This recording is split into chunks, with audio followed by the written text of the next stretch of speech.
రాష్ట్రంలో ఈనాడున్నటువంటి ప్రభుత్వం పూర్తిగా పోలీసులపైన ఆధారపడి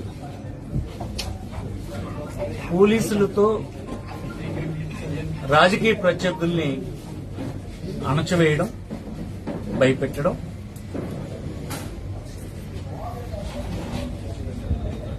వాస్తవాలను వెలుగులోకి రానివ్వకుండా అడ్డుపడే కార్యక్రమాలు లాంటి దుర్మార్గాలన్నీ చేస్తూ ఉన్నారు.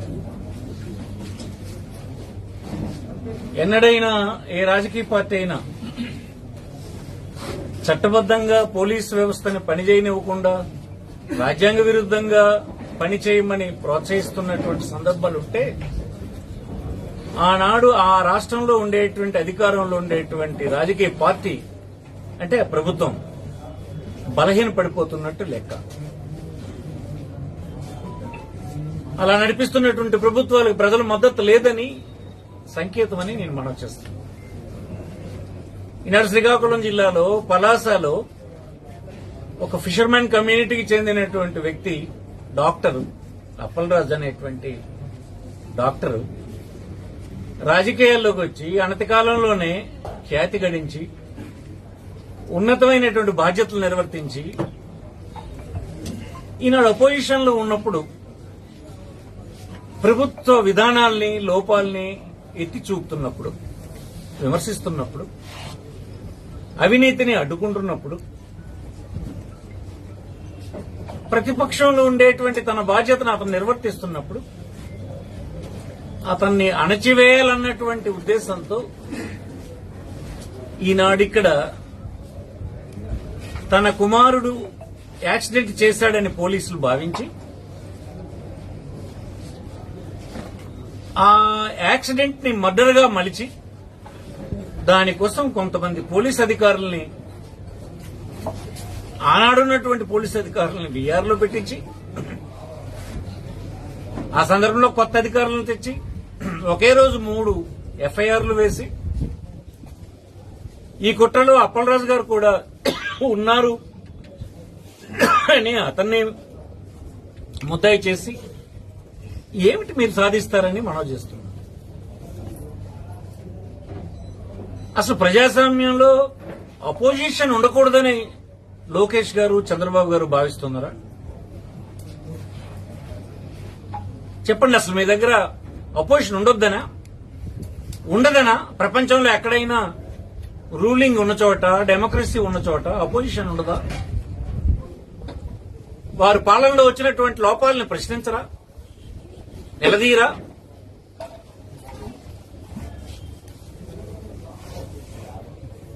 అవి చేయకూడదని ఇంతమైనటువంటి ఘోరాలను చేస్తూ ఉన్నారు. సివిల్ సొసైటీ మీ గురించి ఏమనుకుంటుందో మీరు ఆలోచించారా? రాష్ట్రంలో రోజుకి 100 మోటార్ యాక్సిడెంట్లు జరుగుతూ ఉంటాయి. ఇక అప్పలరాజు కుమారుడు చేశాడని చెప్తున్నటువంటి మోటార్ సైకిల్ యాక్సిడెంట్ హత్య కింద నమోదు చేయిస్తారు. ఇది ఏ సభ్య సమాజమైనా ఆమోదిస్తుందా అని అడుగుతున్నా. ఒరిజినల్ గా 41 నోటీస్ ని ఎఫ్ఐఆర్ ద్వారా నమోదు చేసినటువంటి అధికారులను మీరు ట్రాన్స్ఫర్ చేశారంటే, కొత్త వారిని తెచ్చారంటే దాని అర్థం ఏంటి? మీరు చెప్పిందంతా ఆడాలని, చేయాలని, అక్రమాలు చేయాలన్న అధికారులను తెచ్చారనే కదా అర్థం. కేవలం విద్యార్థి దశలో ఉన్నటువంటి పిల్లడిని తీసుకుపోయి జైల్లో పెడతారు. అది ఒక మత్స్యకారుడు కుమారుడు. వీరెవరిని మీరు బ్రతకనీరా? ఎవరిని రానిరా? మీ రాజకీయ విలాసాల కోసం, మీ రాజకీయ క్రీడల కోసం ఇలాంటి వారిని అందరినీ బలి చేస్తారా? సమాజం అడగదనుకుంటున్నారా మీ అందరూ? చాలా తప్పు చంద్రబాబు గారు అని మనం చేస్తున్నాం. అనుభవం ఉందంటే అనుభవం ఎట్లా ఇలా తీసుకుని పోలీసుల చేతిలో మీరు కీలుబొమ్మలు అయిపోయినారు.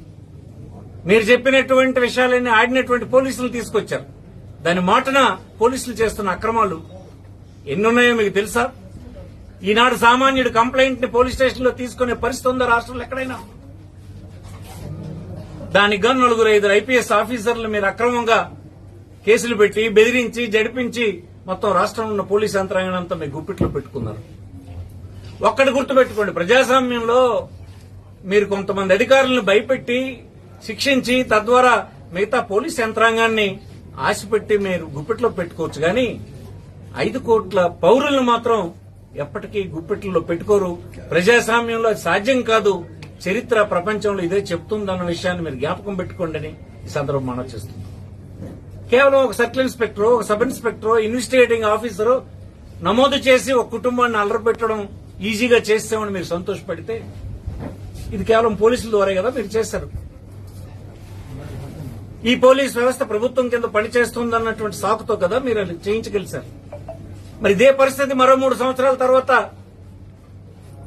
గడులు మారితే అదే పోలీస్ వ్యవస్థ ఇలాంటి దీనికి అలవాటు పడి ఏం చేస్తారో మీరు అర్థం చేసుకోలేరని అడుగుతున్నా. ఈనాడు మంచి ప్రభుత్వాలు పోలీస్ స్టేషన్లని రాజకీయాల కోసం ఉపయోగించుకున్నటువంటి సందర్భం ఏనాడు లేదు. మేము అధికారంలో ఉన్ననాడు పోలీసును ఉపయోగించుకున్నానని మీ పత్రికలు మీకు అనుకూలంగా మాట్లాడిన వాళ్ళు చెప్తారు. కానీ ఏనాడు పోలీస్ స్టేషన్ గడప మేము తొక్కలేదని మనం చేస్తాం. మాకు అవసరం లేదు, ప్రజాబలంతో ఉండాలే తప్ప పోలీసుల మీద ఆధారపడి ప్రభుత్వాలను నడుపుతామనేటువంటి చెడ్డ పని ఏనాడు వైఎస్ఆర్ పార్టీ చేయదని మీకు సందర్భం మనం చేస్తాం. అందుకోసమే మా కాన్సెప్ట్స్ మీరు చూడండి. అర్హులైనటువంటి వారందరికీ ఎవరైనా చట్టానికి కట్టుబడి ఉండాలన్నటువంటి ఆదేశం, పోలీస్ స్టేషన్లో వీలున్నంత వరకు దూరంగా ప్రతినిధులు ఉండాలన్నటువంటి పద్ధతులు ఈనాడు ఎక్కడున్నాయి? ప్రజలందరూ చర్చించుకుంటున్నారు. మీకు దృష్టికి రాలేదని అడుగుతున్నాం మేము. ఇలాంటి దీనికి భయపడిపోయి అప్పలరాజు పారిపోతాడు అనుకుంటున్నారా? కరెక్ట్ కాదని మనం చేస్తాం. ఒక పిల్లాడి భవిష్యత్తుని పాడు చేశారని సభ్య సమాజం అంతా మిమ్మల్ని ఆవగించుకుంటుంది. మీరు ఈ తప్పుడు కేసును ఉపసంహరించుకోవాలని ప్రధాన ప్రతిపక్షంగా మేము కోరుతూ ఉన్నాం. దీని పరిణామాలు ప్రజాస్వామ్యంలో చాలా తీవ్రంగా తర్వాత ఉంటాయన్నది జ్ఞాపకం పెట్టుకోండి అని మేము చేస్తాం. ఈ పలాస సంఘటనే కాదు, జిల్లాలో అనేకమైనటువంటి సంఘటనలు పోలీసులు ఇష్టారాజ్యంగా పోలీసులు మీరు వాడేసుకుంటున్నారు. ఏ పోలీస్ అయితే పర్ఫెక్ట్ గా రూల్స్ ప్రకారం, చట్టం ప్రకారం పని చేస్తారో, ప్రొసీజర్ పని చేస్తారో వారిని తీసుకెళ్లి వీఆర్ లో పెడుతున్నారు. మరి డీఐజీ గారు ఏ పని చేయమని తన సబార్డినేట్స్ చెప్తున్నారో నాకు అర్థం కావడం లేదు. తప్పుడు పనులు చేయమని చెప్తున్నారు మీరు. ఏ అధికారి ఈనాడు ఉన్న ప్రొసీజర్స్ ని ఫాలో అయ్యేటువంటి పరిస్థితి లేదు. చాలా తప్పు సమాజాన్ని మీరు ఇంత అనుభవంతో చాలా తప్పు సంకేతాలను సమాజానికి ఇస్తున్నారన్నది ఈ సందర్భం మనం చేస్తున్నాం. మేము అన్ని విధాల న్యాయం ఉంది, కోర్టులున్నాయి, వాటి ముందు వెళ్తాం. ఒకే గంటలో 3 ఎఫ్ఐఆర్లు రిజిస్టర్ చేశారంటే ఎవరి ఆదేశంతో రిజిస్టర్ చేశారు? ఒక ఎఫ్ఐఆర్ లో లేని అంశాలు ఇంకొక ఎఫ్ఐఆర్ లో ఉన్నాయి. ఎలా వచ్చినాయి ఇవన్నీ? ఇన్వెస్టిగేట్ చేసినటువంటి ఆఫీసరు ఉండకుండా వాడిని పంపించేసి మీ చెప్పు చేతుల్లో తెచ్చారు. దీని అర్థం కోర్టు ముందు ఇవన్నీ చర్చించబడవా అని అనుకుంటున్నారా? తప్పకుండా తగిన పనిష్మెంట్ ని ఈ ప్రభుత్వం అనుభవిస్తుందని ఈ సందర్భంగా మనవి చేస్తూ ఇప్పటికైనా ఇవి మానుకోవాలని ప్రధాన ప్రతిపక్షంగా హెచ్చరిస్తున్నాం. ఇది గుర్తుపెట్టుకోవాలని ఈ సందర్భంగా కోరుతున్నాం. నమస్తే.